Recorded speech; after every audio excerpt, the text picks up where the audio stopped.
Mga ate at mga kuya, welcome back to Kuya Puto's channel. Saturday morning. Maganda panahon. Pero may bad news ako eh. And this bad news is probably gonna cost me a lot of money. As you can see, nag-unload na ako because I need the space, right? Yun ang assignment natin ngayon. Bad news, gonna cost a lot of money. Kwentuhan tayo. I'll tell you all about it, okay?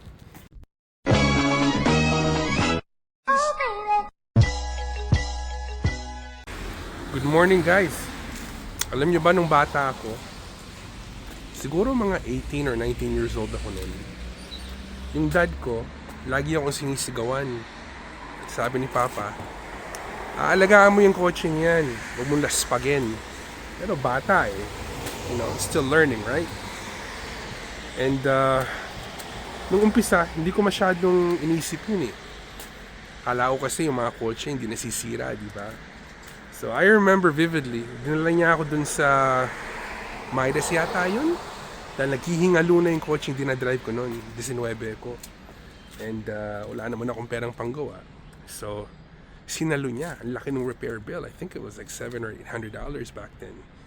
Back then that was a lot of money, right? So I received a phone call sa panganay namin. Yung daw kotse niya hindi na humihinto. I'm like, what? Ba't ngayon mo lang ako tinawagan? So, aasikasuhin natin ngayon yan. Nilaspag niya yung kotse. I guess.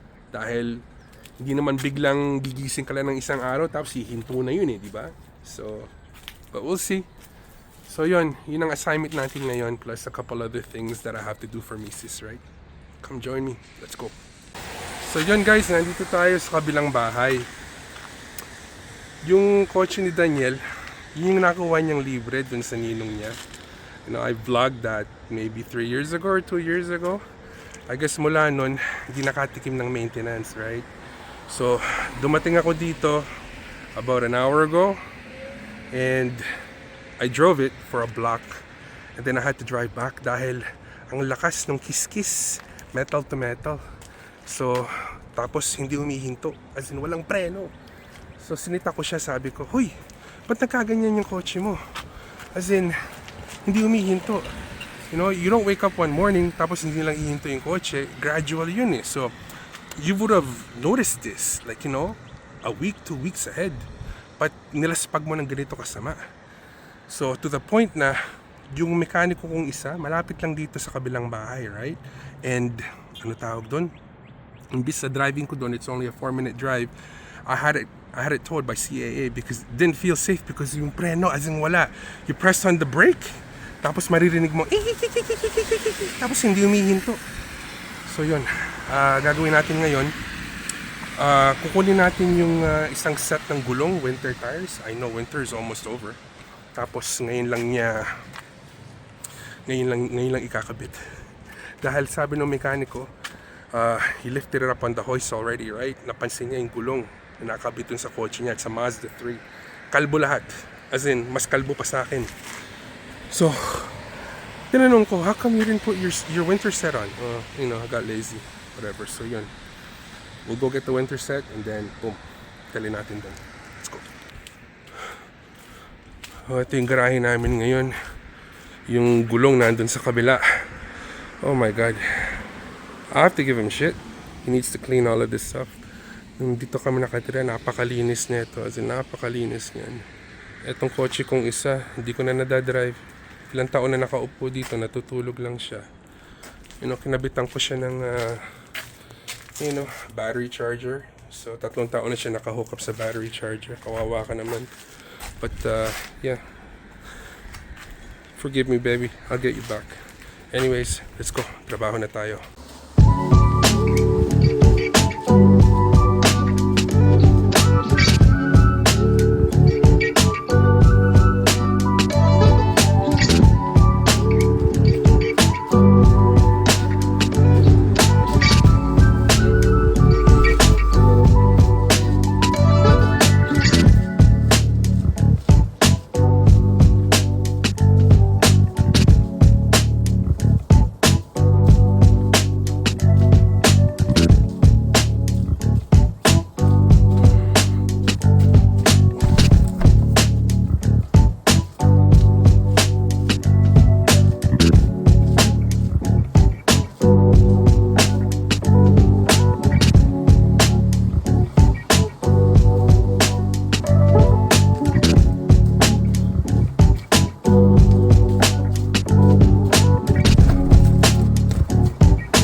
Ayun guys, oh.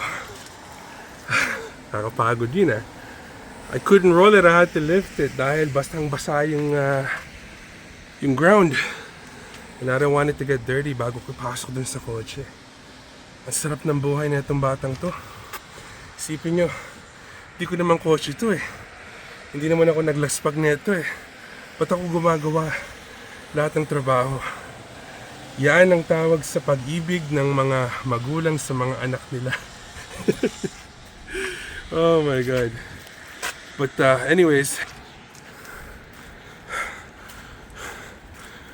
so eto yung side skirt ng kotse niya, natanggal din.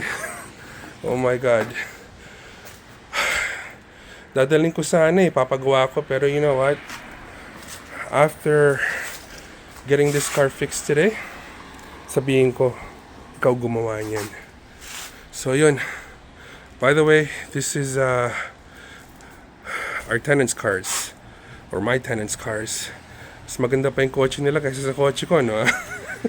I like this one a lot. Anyways, let's go load this up, take it to the mechanic para matapos na. So yun guys, we're on our way to my other mechanic. Dito sa Brantford, 3 mekaniko ko. Just in case. Because alam niyo naman, pag merong nasira, kailangan meron tayong hookup na matatawagan, di ba? And I learned over the years na mekaniko, parang doktor yan. You know, it's always good to know more than one doctor, right? So, yung isa kong mekaniko, harapan ng bahay namin. Yung pangalawa, malapit dun sa trabaho ko. Itong pangatlo, malapit dito sa kabilang bahay, right? The one that we're going to right now, it's called Feel Good Auto Works. They specialize in Hondas and Toyotas, like specifically. So, madaming mga kotse nanggagaling customer niya sa Toronto. Meron silang mga lumang Honda, like from the 1990s or from the 1980s, right? And yun ang specializing ito dahil mga vintage, right? Dadalhin ko sana yung kotse ni Daniel dun sa bahay namin, sa mekaniko ko. May mechanic number 1 si Owen. Kaya lang sarado siya ngayon. And nakakaawa naman yung bata eh. Nagtatrabaho 6, sometimes 7 days a week, right? Ngayon wala siyang kotse dahil nilaspag niya. So this is my third option. Dito ko sana papagawa yung Prelude ko, kaya lang medyo kamahalan yung bumalik na quote. But he has a lot of cool cars here, as in a lot of cool cars. I mean, we're talking JDM cars from Japan, yung steering wheel sa kabila. But you'll see what I'm talking about. Dito lang siya, like literally a 2-minute drive or 3-minute drive mula dun sa kabilang bahay, right? Hopefully, you know, matapos to soon para may magamit si Daniel, di ba?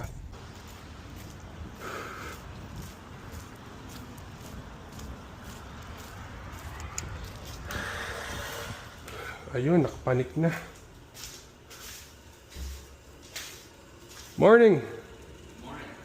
Hey Ryan. I'm good. So guys, ito yung kotse niya ngayon. Ayun. Pinalitan na 4. Full brake job, front and back. Working on the front. Yung pala yung ingay nanggaling dahil yung caliper dito, it's completely seized. So kailangan palitan yung caliper. 1 ball joint, 1 control arm, and full brake job, front and back, pads and rotors. Yun. But so far, it seems to be okay. Ito.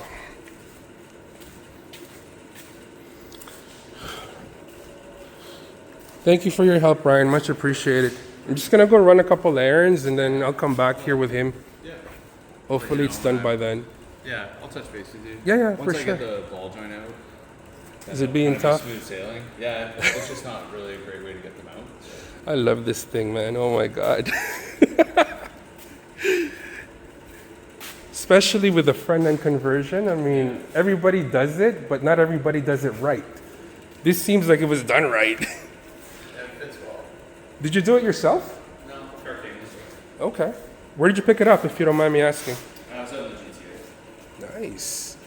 Championship white too, eh? Love it. Love it. Ayun guys, kalalabas lang natin dito sa RBC. Kailangan kumuha tayo ng cash para pangbayad dun sa kotse ni Daniel. By the way, itong RBC na to, let me show you. This RBC right here, this used to be Mrs. Mendoza's kingdom. Yeah, siya yung hari ba? Ano yung kabaliktaran ng hari? Not prinsesa, she's the queen of this building right here. Not only did she manage this before, she ruled it before we went independent and started our own business, right? So this building right here brings back a lot of memories, lalo na pag when we pass by, dahil malapit lang sa bahay eh. But yeah, we still do business with them. So etong envelope na to, ang laman ng solusyon ng problema ng madami ngayon, including me. Let's go inside the car and let's discuss what is happening or what has happened, okay? Ayun. So, long story short, ganito. Ito yung totoo, okay? I'll show you the invoice later. Feel Good Auto, yung talyer na binagsakan natin ng kotse ni Daniel. I've done business with him before. He does cash deals. Okay? He gave me a deal that I could not refuse. Medyo mahal, but considering ginawa niya agad within the time frame that I wanted, and it was super convenient for me, it's very, very much worth it, right? He's actually doing me a favor. Nag-shopping ako. I called, like I said, I have 3 mechanics dito sa Brantford, right? I called all 3, including him, plus I called marami pong mga Pilipino dito gumagawa ng mga kotse sa driveway nila. Sila kukuha ng parts, they do it part-time, they install it, and then you pay them, right? And I called 2 friends na gano'n ang ginagawa nilang part-time. So ganito problema. Nasira yung kotse kahapon, right?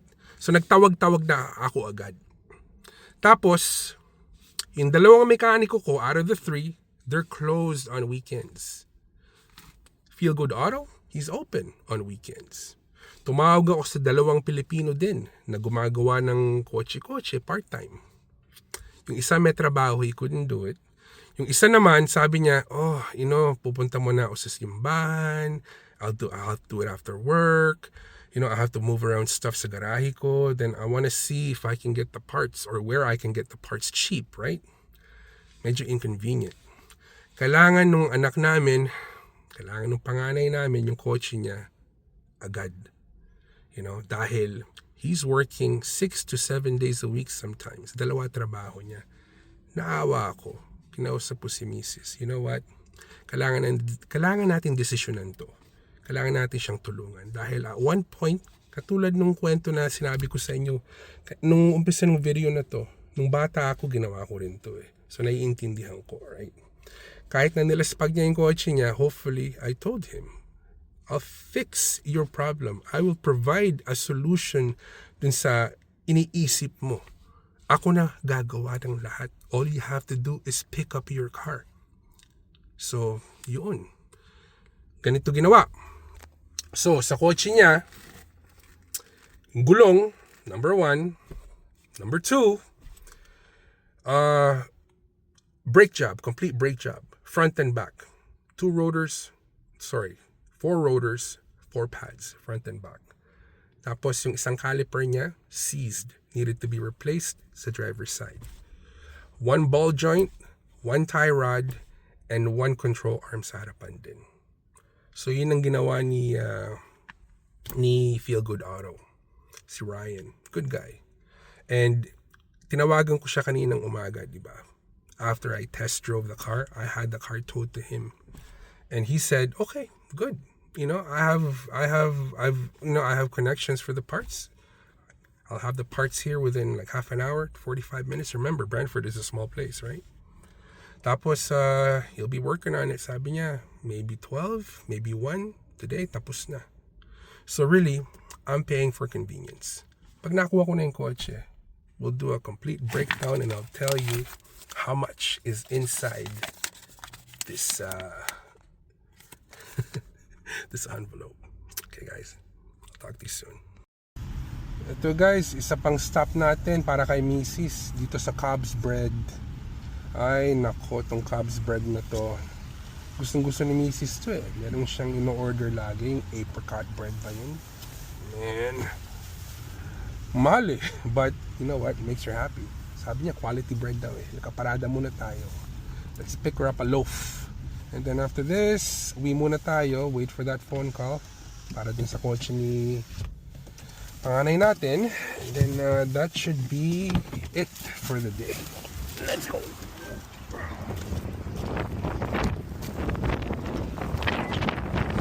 Alam ko guys, maraming ganyan sa Toronto, sa GTA. But ito yung pinakaunang nagbukas sa Brantford. It's about 3 months old yata. And ang daming tao pumupunta dito. Sabi nila, just add like another $2-3 from the grocery store price. Dito ka na kumuha, mas masarap.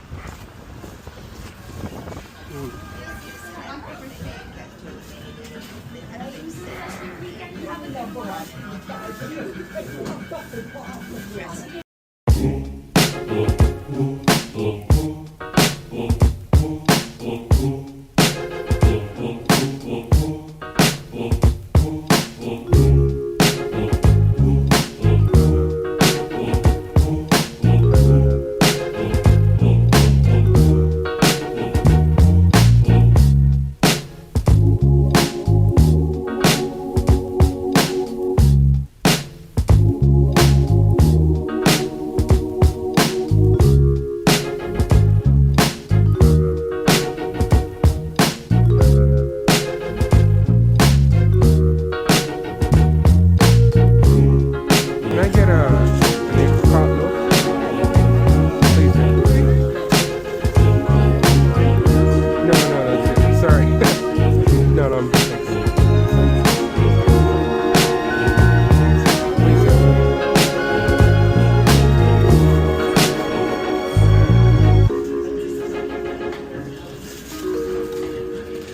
Thank you so much. Have a good day. Ayan, apricot loaf. $8. So really, kung bibili nyo ito sa convenience store or sa grocery store, siguro $5. Hey, it's running again. No noise. Yeah, good.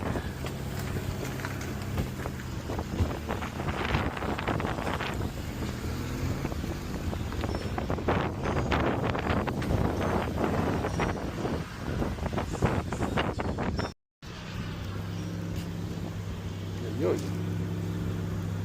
Kotse ni Daniel, buhay ulit. Ayun guys, tapos na yung kotse ni Danilo. Lahat-lahat. Ay nako. Ang dupak pa rin sa loob, but it works perfect now. So, the drive natin sa trabaho niya. Dahil di siya pwedeng pumunta dito ngayon eh. So, let's go. So, ayan guys. Tapos na. Babagsak na namin yung kotse niya. Pinarada ko na dito dahil nagtatrabaho siya dun sa loob. So lahat-lahat yan. So guess how much lahat-lahat inasta ni Kuya Puto. Lahat-lahat guys, everything $1,420. Ouch! But it's okay, at least I know safe na siya. Hindi na siya mag-iisip, wala na siyang problema. Because Kuya Puto's a problem solver. I'll see you in the next video guys. Bye for now.